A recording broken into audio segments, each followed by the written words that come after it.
This is the Cattywampus show. Dang gummit. This is the show. Today we got Brad Driskell. He's my brother from another mother. That's it. I don't think we have the same father. We may have an uncle that's the same. We don't know. We've never looked at our family tree, but we do know we share the same last name. Yes, and if we do share some of that family tree, I'm going to be wanting to get on what we talked about. Yeah. So, but the great thing is, so today with Brad, man, it's a tie to be able to pull back together for Vision Wars. Exactly. And so where we met was at Vision Wars. And a funny story that I get to pick on him with is Vision Wars for the last, that's what we were talking, I think it was about 2015. Yes, sir. There we met. And 2015 was the last time that Vision Wars ever ran an ad to make a phone ring to get a guy, because apparently he'll tell you the story in just a second. But needless to say, when Brad walked through the door on a Thursday night, I think Afterroom thought they were about to die, because Brad was full. He looked just angry when he walked through the door. He came through, and we have not ran an ad for Vision Wars since then. So I loved talking to alcoholics and addicts on the phone, and so we would run some ads just to get the phone ring. Now phone rings. Been doing it as long as I've been doing it. The phone rings all the time, all day long. But I wish it would quit sometimes, where we just, not because we don't want to do what we're doing, just that the need wouldn't be there anymore, right? That's unfortunately not going to happen. So how did you, was it off of Craigslist ad? Is how you? No, yes, exactly, Kirk. So I was living with a buddy of mine, and he saw some cookie crumbs on the floor.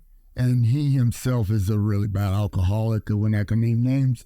Yeah. But I got to the 23rd of March to move out, which gave me about a month. Yeah. So nobody forced me to do anything. No, I did it with no court mandated anything. Nobody, no intervention, no nothing.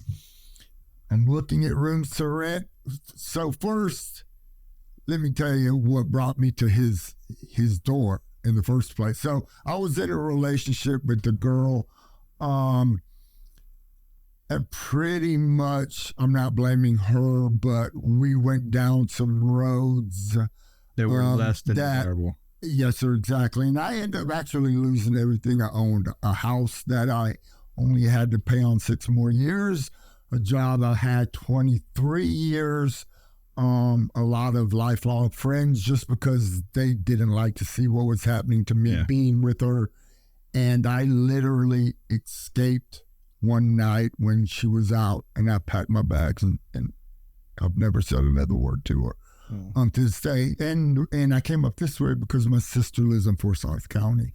So I was looking on my phone in Craigslist, and lo and behold, there was a clean and sober house in Alpharetta. That was the area I wanted to live in.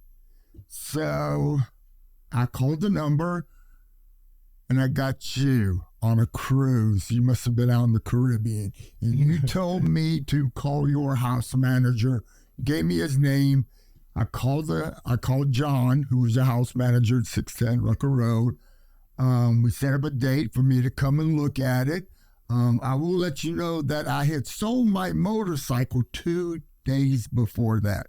So I could have really, really, really scared y'all if y'all wanted to, because that was when I was. You were angry. I was more than angry. Yeah. But, so I saw the ad, a clean and sober house, and I was like, I definitely have a problem. Now, I've been able to hide it for a really long time, but now I'm not being able to hide it. I'm getting caught. There's repercussions. So I decided to put myself at 55, 54 into a place where I'd have some accountability. Yeah. I didn't know if I could make it. Honestly, I didn't.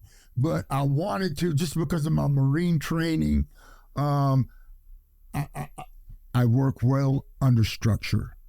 Yeah. Under structure. I'm very proficient at. So, yeah, I amassed, what was it, like 6 or 7 years clean and sober. I fought you tooth and nail about getting a sponsor at the AA meetings, you remember? Oh, yeah. And then you said, I'll be your sponsor, but I'm going to have to meet you in the gym at 5 o'clock every morning. Yep. I was like, no, that's not happening, dude. So, it's interesting when we met, I'll never forget when you walk through that door, anytime you meet somebody for the first time, we all cast judgments, right? And we all look, and you were carrying a persona that made you want to look one way, but really what you wanted was that brotherhood and to be known and to be accepted where you were. And we always kid that we quit running ads in. It wasn't because of you, but it kind of, it was and it wasn't. It was that, when you sit there, it's like, what we began to realize at that point in time is our phone was starting to ring because of the quality of men that we had that were there, and people wanted to live with them. So, and still to this day, since the day you walked in there to now, no ads are ran, to make the phone ring. Right. It's just, it's organic. Hey, I got a buddy. Hey, I've got this. And people want to get there to family. So needless to say, that's how we met. Right. So then they can probably pretty much guess where they think your Cattywampus moment. So what is in your life? What was going on in your life to say, okay, hey, here's the event that's occurring, and this is, man, I got to make a change. Someone else may have brought it to your attention, but what is that kind of a 30,000 foot view of that event in your life? Oh, like I said, I had always prided myself. I'd always been addicted to opiates just because I've had 4 back operations. I just could not seem to get away from them. Yeah. So, but personally, I was taking them for so long, I just thought this is going to be my life, and there was going to be no repercussions because they knew what I was doing at work, and I was one of the better performers at work, but they were well aware of what I was doing. I'd be dragging one leg behind me and working 15, 16 hours, Yeah. But it was definitely just seeing my beautiful home just turn into like Elm Street, and the police coming to the house, and the girl I was dating, and I really, really felt like somebody was not going to survive this relationship, either her or I. So I was really willing, and I did. I gave up everything, and I had done everything right except I made some poor choices, and I did get addicted to pain medication. But I had planned my life out A, B, C, and D, and I was on. I was on. And yeah. And then So quite a question in there for you then is like, no one sets out to be an addict. Like I've yet to ever meet anybody that says, hey, when I grow up, I want to be addicted. Right? That's just not, hey, I want to have a good time. Hey, I want to do this. Right. But it's like, a kid, when you ask them what they want to be when they're growing up, is where we end up in active addiction is a place that really no one wants to be. I've never met anybody. Maybe there's a guy out there or a lady out there who's like, I ended up I planned for this and this is what I wanted. I was like, man, you're going to need a whole lot more help than we can give you then, right? Because there's something going on. But you said it, is that you gave up, alcohol, drugs, if we're fully immersed into an active addiction, we're willing to give up everything for one thing, right? Like, so we give up our entire life for this one drug or this one behavior. And then in recovery, like where we get to talk about today is the life after, you give up one thing so you can gain everything. Right. And it's just amazing to me, the lies that we allow ourselves to be told, and just how strong of a grip addiction has on us. Oh, yeah. And it's there. So what did you do? So you come into doors looking for hope when you're hopeless, looking for a solution, right? What are a couple things that you did to break free from from that lifestyle or that mindset? Number one, I moved where I absolutely knew nobody. Yep. And I moved, we're talking from Snellville to North Forsyth. Yep. I knew nobody but my sister. Gotcha. Okay. And I knew that the class of people up here were a bit different than where I was living. I had a big circle. Yep. A big circle. So I knew if I couldn't get it, that would be half the battle for me right there. And then, going to meetings at the house, talking to the guys, going to 12-step meetings, talking with Danny, going over the steps were really big for me. That 4th-step killed me. I don't know. Why did it kill you? So someone just listen to this. It's just heartbreaking, man. It's just, and why? But in what way? It just to see the damage that I had done to myself and what I was at one time. I put 10 years in the Marine Corps.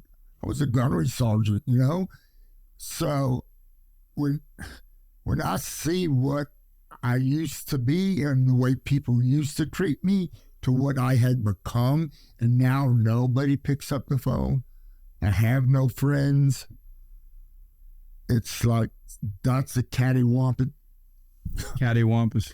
Cattywampus, if there ever was one, because I was sick and tired of being that person, and I knew inside that mess there was me buried deep inside there, and I knew with some work, I just knew it. I knew if it took this long to get here, it's not going to be overnight. It's going to take a while, but I was willing to do the work, man, and to this day, I go to AA. I work third shift security at a convalescent home on the Georgia-Alabama line in Franklin, Georgia.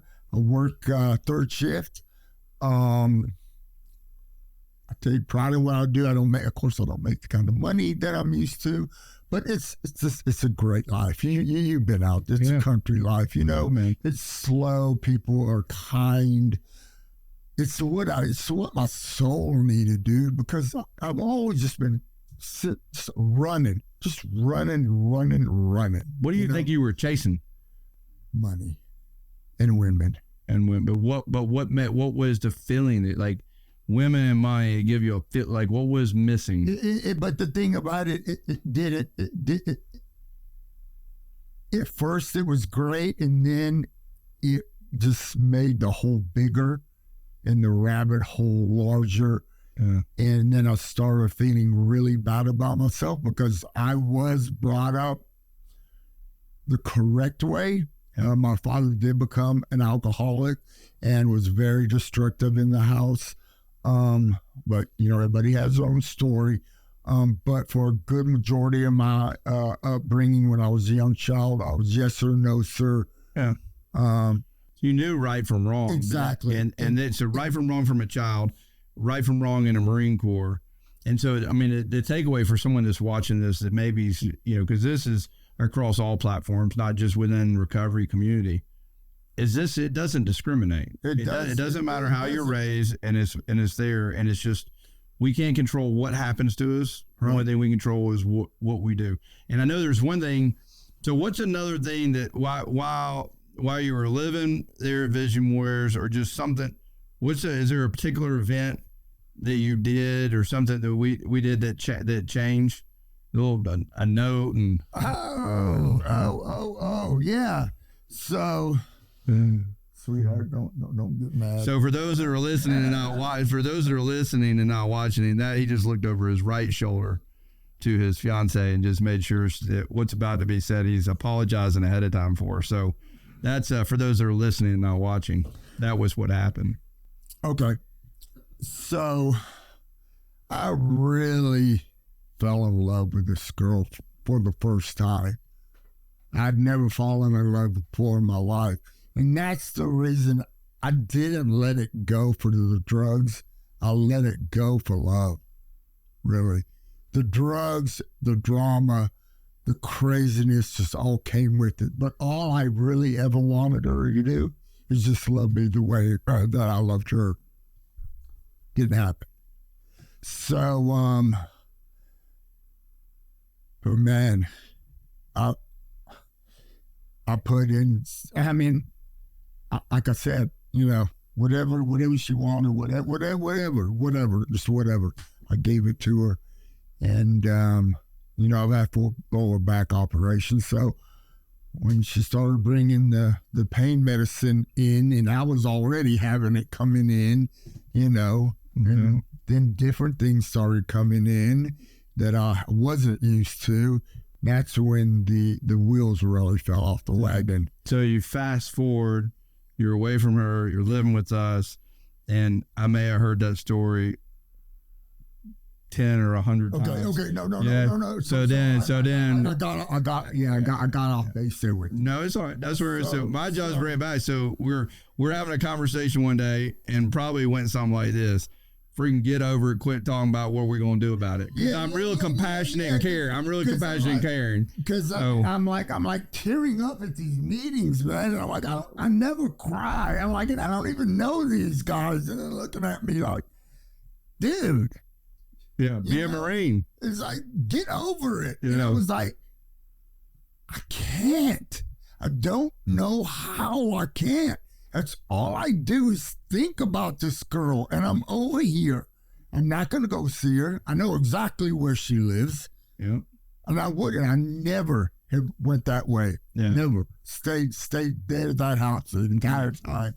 But you told me to write a letter to her. Did I tell you or suggest? You suggested told. Oh, suggest told. That's a new word. That's a new word. No, you suggested heavily. But apprehensively, I wrote about a 5-page letter, and I let her have it. You told me to write down everything that I felt for her and how I felt regarding the way she treated me and the way my life had been. You wanted her to basically get out of my life. So I wrote this really not ugly letter, but very heartfelt letter to her saying goodbye. So at the Thursday meeting, we lit that thing on fire. I read it first. I had to read it out to all you guys, which is extremely embarrassing. But then we lit it on fire, remember? Mm-hmm. And it's weird because I never came up to you years, months, weeks, days after that and told you. It was like the second I did that, I didn't even know who she was. Yeah. It was almost like an epiphany moment, you know? It was like that pain I was feeling in my heart was gone. Yeah. And I guess I just had so much going on then with Vision Warriors and you know, and the legal stuff I was going through, and just getting, you know, I was still pretty new in the house. I'm thinking that was within the first 60 days. Yep. You know, but the second I wrote that letter and burned it. It changed. I mean, you gave yourself permission to move on. You know, I had a grip on just move on. It was like somebody shot me out of a rocket. Mm-hmm. Yeah, it was awesome. But it takes to explain it. No, thank you, man. I don't know how you knew that was going to work, but I didn't. I tried it 3 times before and it hadn't worked. Personally, it hadn't worked since then. Personally, I thought it was just going to make it worse, and I was going to end up in her bed 2 nights, you know, after that. But no, it shouldn't. Yeah, it's a lot of times if someone's watching this, it's like it's not someone that's just in recovery, but I think there's principles that we have in recovery that if everybody used them to navigate through their personal day in life, there's the freedom that you can find in it is amazing. Yeah, it truly is. It's like just the way that you carry yourself and the way that you walk today is completely different than the man I met. Right? You came through the door hardened and protected and stiff and rigid, not, you know, and where you're just open and just shoulder to back, just yeah, I'm still a little, you know, but that's just not totally different. 10 years, you know. Yeah. But yeah, I learned to to really love that place, man. And all the guys in it, Gary, super good to me. John, never, except for you. You and John, I hold up to the highest, not in the highest regard. I just got to get you maybe a couple more of your guys in. So you, you just gotta get you and Dawson, dude, y'all don't even know. I mean, Dawson, too, good Lord. I mean, I didn't have anybody to go to because all my friends were either dead or in prison or in active addiction, and there was no way I was calling them. So I was constantly talking, like if I had something on my heart, my head, since I worked for him, I would call him at home and talk to him, you know, as almost like a father, you know. So when you look at that, so you've got the what's happened that occurred, some things that you did to get to navigate through it.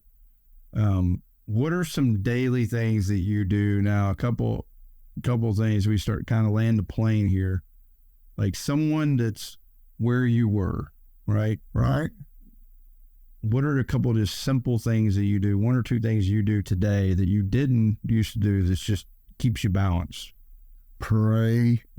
So it's, we call them the daily. You got to edit this one out. The daily. I heard his the double D's. One of your double D's. The daily disciplines. I got changed up because someone was watching. You know, if you're watching it, you see it. Right. And I keep thinking to myself, because they're like, well, we're listening to it and we didn't know what you were talking about. So I went all the way around it. But great producer over here is like, the double D's. So, needless to say, what are your double D's, your daily disciplines that you're doing today? A couple things.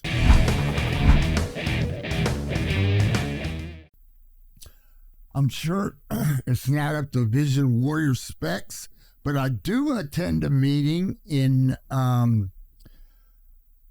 what's it? Whitesburg. Yeah, I always forget that. Whitesburg. Just because I work third shift, it's really difficult, you know, to get in on some of these meetings. Go to church every Sunday. Yeah. We go to a church that is for people in recovery, especially our reverend is a person in recovery. Yeah. I mean, most of the guys there have been to the big house and back, and they're all have families and are doing well, and they call them the Faith Riders, and it's a Christian-based motorcycle club. Of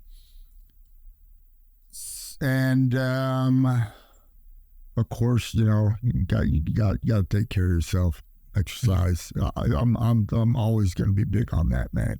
Yeah. You know, if your body's not feeling good, I mean, it just clears my mind up and keeps me centered, you know. Without a doubt. So meetings, church, and gym. Yeah. So and you know, it's just I've never lived in the country before. You know, I went from New York City down here. So that's really like that. How epic is life right now? If you're it's great. Only I can mess it up. Yeah. I mean, only I can mess this up. Yeah. And once in a while, Kirk, I will tell her when I feel myself going down a rabbit hole. Doesn't mean I have to start using. Yeah. But it doesn't completely go away. At least for me, it hasn't. Yeah. The girl part is gone. Just certain things. Okay, so here's the thing. We got church is a big part of what you're doing now. Yes, and like-minded individuals that are there, so you're feeling accepted when you walk in, where you can be fully known and fully present. Right. That's big. Yeah. Rather than going in. So it's like a lot of people are like, man, they haven't had a great experience at church, but it's not that the church is bad. It's just there's a lot of churches for a lot of reasons. So people are different. You have one experience is not good, find another, because you can find a home that when you're there, you can be who you are and be fully present. And if you're watching, you don't believe that, you haven't found it, call us, messages. We'll help you find a church community where you feel welcome, loved, and where you can be fully yourself and fully known, because that's important. You're still going to meetings and still getting connected to guys. You're still talking to guys in recovery. Yep. Right. And then, and with that, it's the gym. I mean, the gym is important, right? To stay healthy and be able to. Yeah. So all those things are great. Right. And those are your daily disciplines, your double D's of things that you're doing consistently to do. And then you said, like, hey, you're willing to your fiance to be able to speak truth into you. She sees you getting out of balance, right? Getting cattywampus. No, I'll tell her. And you'll tell her. I'll tell her. Would you slipping down the hole? I just want her to know. Yeah. So help me get through this. Yeah. Did you ever think you would be like that? Absolutely not. What changed? What changed? I would never have admitted it to a woman if I was having mental issues. Yeah. You know, but the older you get, the more you learn, and you find out. Yeah, but nice. So here, because I don't want you to take that, because there's plenty of older people that are stubborn as hell. Okay, you made a change. You made a decisional change, man, and changed the direction of your life. Right. So don't. It's not age, because you could have kept going and still be miserable, still be stubborn as freaking anything. And it's just like the donkey. You could be acting like a full-fledged jackass, right? I mean, you could be. Yeah. But you made a decision and changed. So it's not just age. It's a willingness to say, hey, I'm having bad thoughts. I'm not feeling good. I'm going down this hole, and I want you to know, because I trust you, and I know you're not going to judge me, and I need help. I need to get back on track. Man, that's not learned through age. That's learned out of surrender. Right. And so don't discount yourself on that, man, because you've made a fundamental shift. I'm extremely proud of you on that. Because back in the day, I would numb it up. Yeah. There would be no rabbit hole. So one last question I got for you here. What does it feel like to be loved by a woman? Not to be, he just, for those that are listening, he just looked back over his shoulder at his fiance. So what does it feel like to be fully loved and fully known and fully accepted? For the guy that's out there watching this, that's just been chasing, trying to feel something, make him feel a certain way. He was all about the feeling but to be fully known, fully loved, fully accepted. What does that feel like? It feels amazing. It really does. It gives me hope for the rest of my life. I don't feel like I'm going to be alone and lonely. I have a partner who accepts me for my weaknesses, and I do the same with her. But what's really cool, Kurt, is I just got a couple sisters, but with her family, everybody's still living, like yours, like your grandfather and your father. Yeah, her mother and aunts, and so your family. And so her family is huge.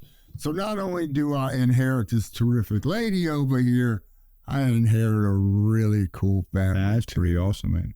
Yeah, and that's the kind of gift, man. You can't buy that kind of stuff. No, you really can't. So, for someone that's watching this or listening to this that feels absolutely hopeless, they've been taught, right? And first of all, thank you for your service, right? Oh, absolutely. And thank you for being willing to come here today and just share your story. Anytime. But for the person that's watching, that's been taught and shown and displayed, you can do this, you can't give up, it's just all that built into it because of the armor that you got to carry through that job, right? And there's nothing wrong. I'm not down in the service by any means, right? Because they would still tell you that you need to get help for these type of things. Yeah. But we hear what we want to hear, feel what we want to feel. Right.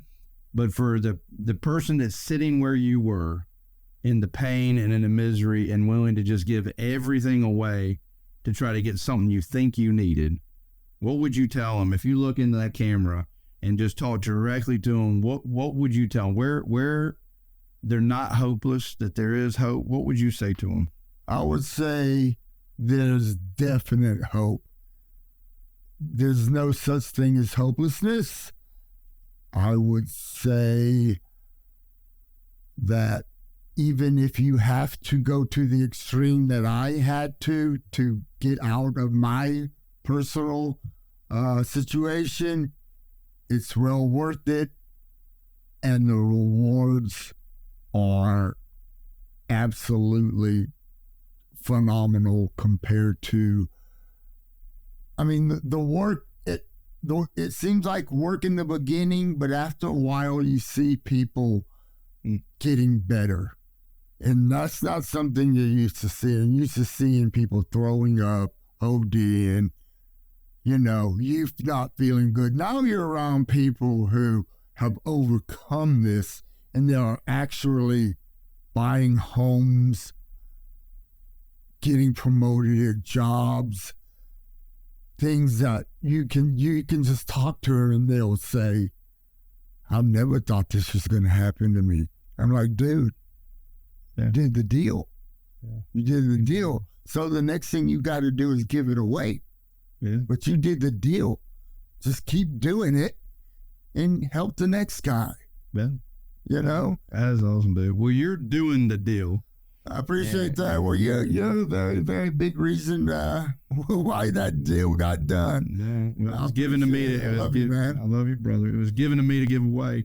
We'll probably pull that ancestry thing here for too long, but we don't. we may not want to know, but how we know each other. But it's a pleasure to have you here. Thank you, I've got your fiance's phone number now, so if you act up out there in Southwest Georgia, she's gonna call me. I know she will too. Yeah, we're gonna bring a bunch of boys out there. But hey, thanks for watching today. We appreciate you being here. Check back next week, another great episode of Cattywampus.